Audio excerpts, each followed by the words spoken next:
The grocery store was loud with the usual evening rush, metal carts rattling, a baby crying near the checkout, the hum of the old refrigerator units lining the walls. A single dad CEO, dressed simply in a dark jacket and jeans, stood quietly near the aisle, waiting for his turn. No one around him knew who he was. That was how he preferred it. Suddenly, a sharp voice cut through the noise. "Hey, stop right there." Everyone turned. A small boy, no older than 9, stood frozen near the exit. His clothes were worn, his shoes too big, their soles peeling at the edges. In his hands, he clutched a thin plastic grocery bag so tightly his knuckles had turned white. The shopkeeper stormed toward him, anger written across his face. "You think I don't see you? You kids steal every day," the man shouted, reaching for the bag. The boy flinched and pulled it to his chest, his eyes wide with fear. "Please, please don't take our food," the boy said softly. His voice trembled, but he forced the words out. "My mom is sick." The store fell silent. The CEO felt something twist in his chest. The shopkeeper scoffed. "That's what they all say." Tears welled up in the boy's eyes. "She hasn't been able to stand for days," he whispered. "I just needed bread, and her medicine." A small bottle peeked out of the bag, along with a half loaf of bread and a packet of rice. Nothing more, nothing extra. The CEO stepped forward. "Is there a problem here?" he asked calmly. The shopkeeper turned, annoyed. This kid was stealing. The CEO looked down at the boy. The child's shoulders were hunched, as if he was trying to make himself invisible. His lip quivered, but he didn't cry. He just waited, like someone who had learned too early that begging rarely worked. The CEO crouched to the boy's level.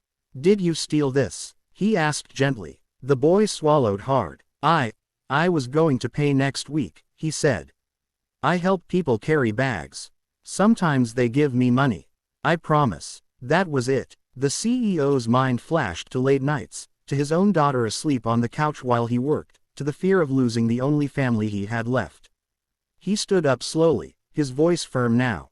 "I'll pay," he said. The shopkeeper hesitated, then nodded. But the CEO wasn't done. He placed a hand lightly on the boy's shoulder. "Son," he said softly, "you did the bravest thing today, asking for help." The boy looked up, confused, and for the first time, hopeful.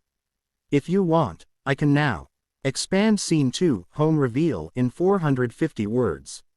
Expand Scene 3, Life-Changing Decision. Adjust tone, more dramatic, softer, cinematic. The boy walked ahead, glancing back every few steps to make sure the man was still there. The single dad CEO followed quietly, carrying 2 heavy grocery bags in his hands. The streets grew narrower as they moved away from the main road. Streetlights flickered, some completely dead, leaving long shadows across broken sidewalks. "This way," the boy said softly, pointing toward a row of old apartment buildings with cracked walls and rusted gates. They stopped in front of one of them. The stairs were dark, the smell of damp concrete heavy in the air. The boy climbed quickly, barefoot, counting steps in a whisper. The CEO noticed how familiar the child was with the darkness, how he didn't hesitate once. At the 3rd floor, the boy pushed open a door that barely hung on its hinges. "Mom," he called. Inside, the room was small and almost empty. A thin mattress lay on the floor. A single bulb hung from the ceiling, unlit. The electricity had clearly been cut off.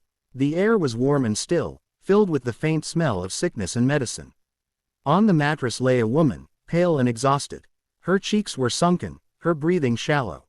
When she heard her son's voice, she tried to sit up but failed. "You shouldn't have gone out," she whispered weakly. The boy rushed to her side. "I'm okay, Mama," he said quickly. "I brought food and medicine." The CEO set the bags down slowly. His throat tightened. He had walked through factories, boardrooms, and luxury homes, but nothing had prepared him for this silence. This kind of poverty didn't shout. It whispered. The woman finally noticed him. Panic flashed in her eyes. "I'm sorry," she said, struggling to lift her head. "If he did something wrong." "He didn't," the CEO interrupted gently. "He was taking care of you." Tears rolled down her face. "He's just a child," she said. "His father died 2 years ago. Since then, it's just been us." The CEO felt the words land like a weight. He knelt down and placed the medicine beside the mattress.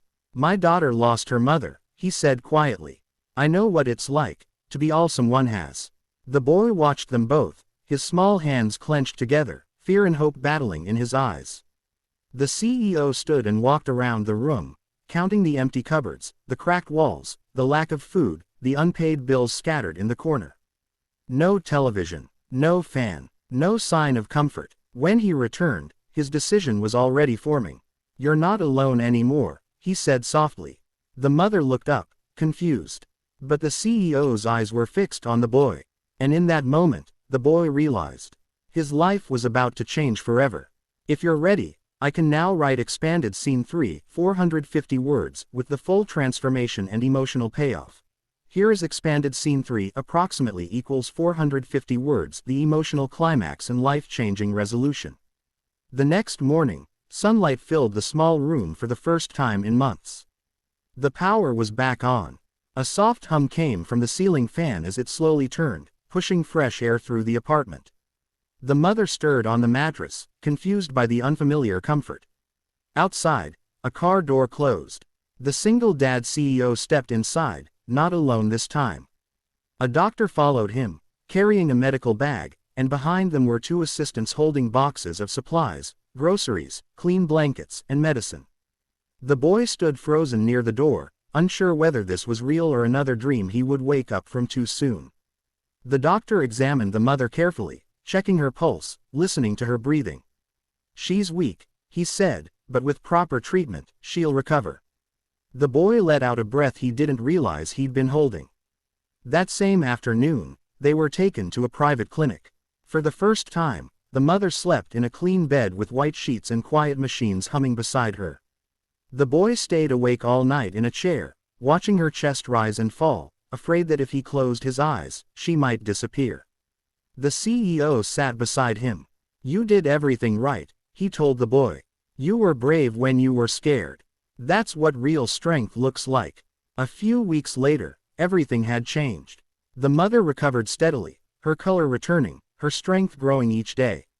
They moved into a small but clean apartment near a school. The boy received new clothes, books, and a backpack that still smelled like fresh fabric.